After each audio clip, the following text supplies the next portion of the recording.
Dancing to the Best Place. In this unit, students will explore character response by choreographing dances based on scenes from the book The Best Place by Susan Meadow. Students will move safely in a variety of spatial relationships and formations with other dancers, sharing and maintaining personal space. Students will improvise a dance phrase with a beginning, a middle that has a main idea, and a clear end. Students will also describe how characters in a story respond to major events and challenges.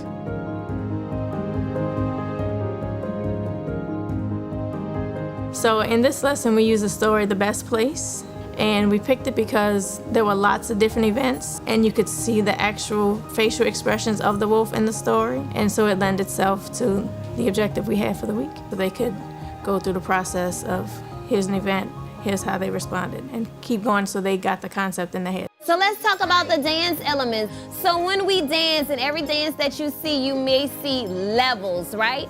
We'll get them moving in their seat first, get them warmed up. So high, medium, and low is like the dance levels. If you have a movement and it's up high towards the sky, or is it low to the ground? High, medium, low, high, medium.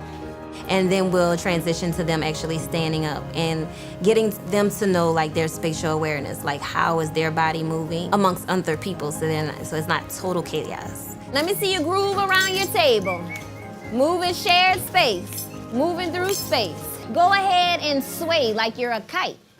Don't kites move in a smooth energy? So I really like to use dances that they do already, like social dances, and then show them like, even though you're doing this hip hop dance, it's still a smooth energy, or if you're doing it this way, it's still in a high level.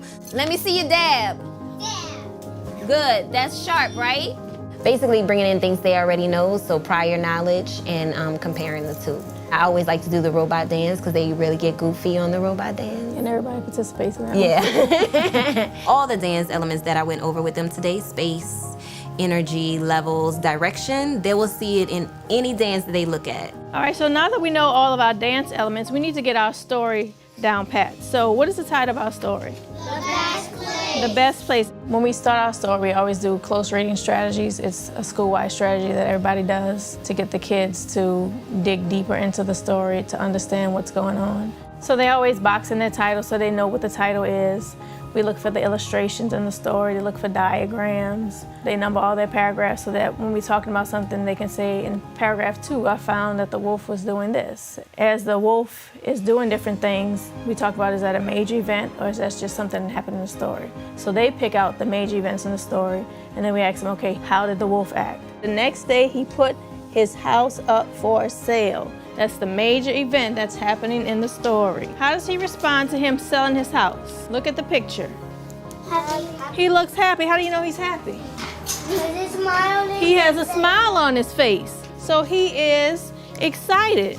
What she used was like a graphic organizer, and that's what the kids would have in front of themselves, so it would organize the kids' thoughts, and they could just go immediately back to it instead of constantly looking throughout the story. So let's look at the wolf now. Does the wolf still have that smile on his face? No. Does he still look excited? No. How does the wolf look now? Aggravated. He looks aggravated. How else does he look? Screaming. He's screaming.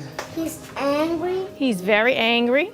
But it's a tool that every lesson that we've done together, we've used graphic organizers.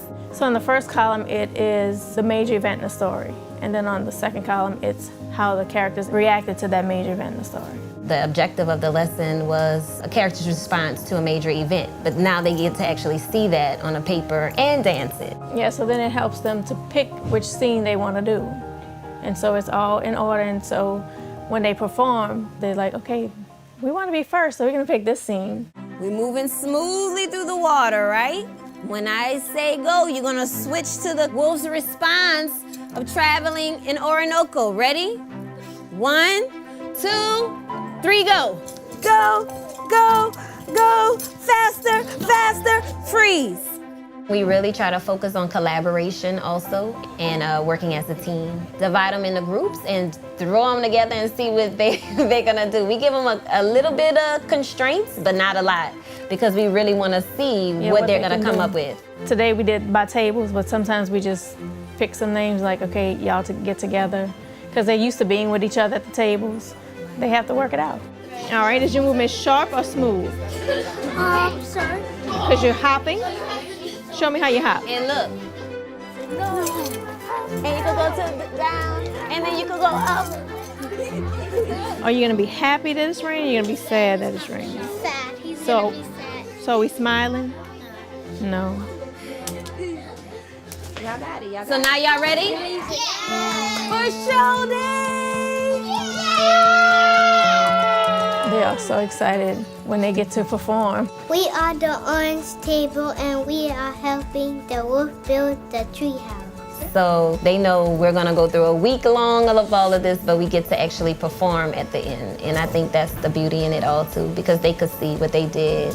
When we do the arts integration, that's probably the story that they remember the most from the whole school year, because they get to act it out and they get to participate and they get to make up everything on their own. It's not like, okay, you're gonna be the wolf and you're gonna do this. They decide who they're gonna be. They decide the movements. They decide everything about it. And so because they own it, they remember it more. As an adult and I look back, like my best teachers or my best classes were the ones where we did art in class. That's just something that you never forget. It doesn't matter how old you are. You always remember those things you create. Yeah, the things you create. Like that's what you remember. The arts just work that way. It doesn't leave you.